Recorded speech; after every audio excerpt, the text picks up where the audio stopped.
नमस्कार। Shade and shadow. Shade होता है छाया। मान लिया आप धूप में चल रहे हैं और आप छाता यूज कर रहे हैं तो उससे शेड कर रहे हैं, और अगर पेड़ के नीचे हैं तो पेड़ की भी शेड में है आप, तो वो शेड होता है छाया, धूप से बचने के लिए। जो शैडो है वो परछाई होती है, प्रतिबिंब होता है। ये आपका सूरज की लाइट से भी बन सकता है, दिए से भी बन सकता है, मोमबत्ती से भी बन सकता है, पानी में भी बन सकता है, दर्पण में भी बन सकता है। तो ये जो प्रतिबिंब बनता है ये आपकी शैडो।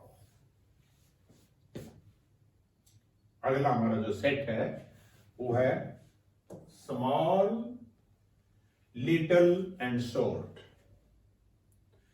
डिफरेंट मीनिंग्स इनके होते हैं, लेकिन एक ही संदर्भ में जब इनका यूज करते हैं तो क्या माइनर फर्क होता है वो हम देख रहे हैं यहां पर। क्योंकि आपको पता है कि जो स्मॉल है वो भी छोटा होता है, लिटिल भी छोटा होता है और शॉर्ट भी छोटा होता है। स्मॉल साइज के लिए यूज होता है, प्राइमरी साइज के लिए। लार्ज का उल्टा है, ये बिग और लार्ज का उल्टा है। लिटिल साइज के लिए भी यूज होता है, लेकिन इसके अंदर आपके इमोशंस इन्वॉल्व होते हैं। जैसे बोलते हैं मेरे छोटू, प्यार से बोलते हैं उसको, तो वहां पर प्यार भी आपका दिख रहा है, उसको भी लिटिल बोलते हैं।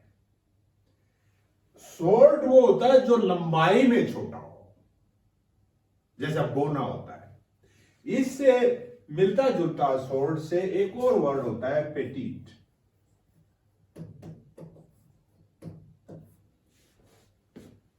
जो 5 फुट 4 इंच से कम हाइट के लोग होते हैं उनके लिए जो कपड़े आते हैं उनको बोलते हैं पेटीट साइज।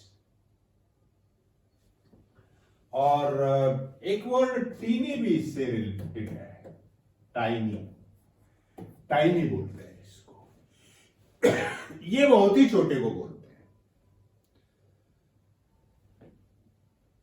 तो ये सब हुए इससे रिलेटेड। अब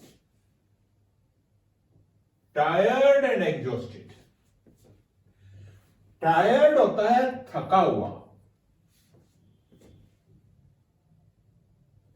एग्जॉस्टेड होता है पूरा थका हुआ।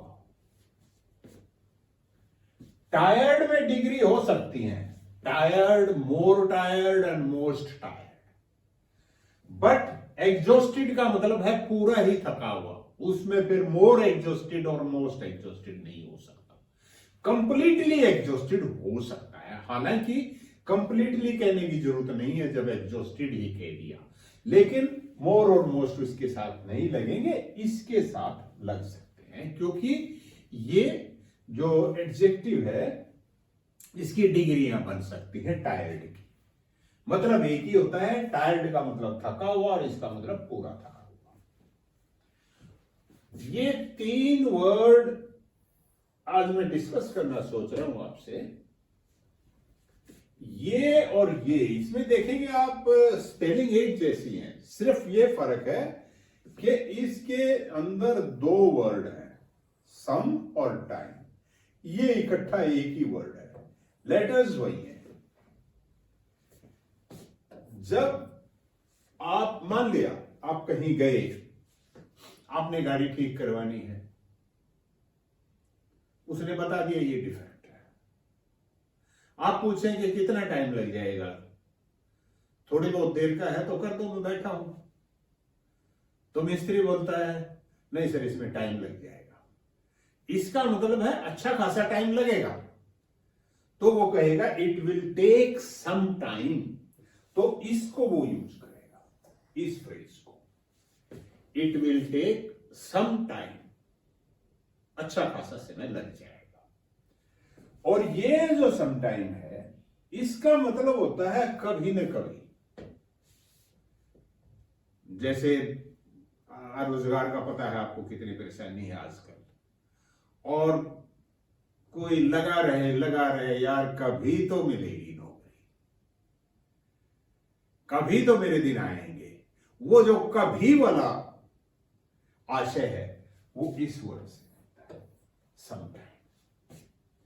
और ये जो समटाइम्स है इसका मतलब होता है कभी कभी। जैसे दो दोस्त हों और एक उनका कॉमन फ्रेंड कभी एक से मिले कि यार उससे बात हो जाती है, हाँ वो कभी कभी फोन कर लेता है, सो ही कॉल्स मी समटाइम्स, वो कभी कभी के लिए ये है। तो इसका मतलब हुआ सम टाइम का मतलब अच्छा समय, अच्छा खासा समय,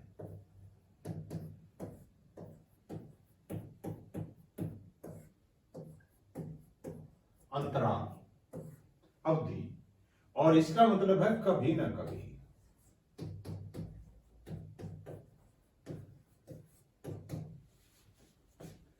और इसका मतलब है कभी कभी।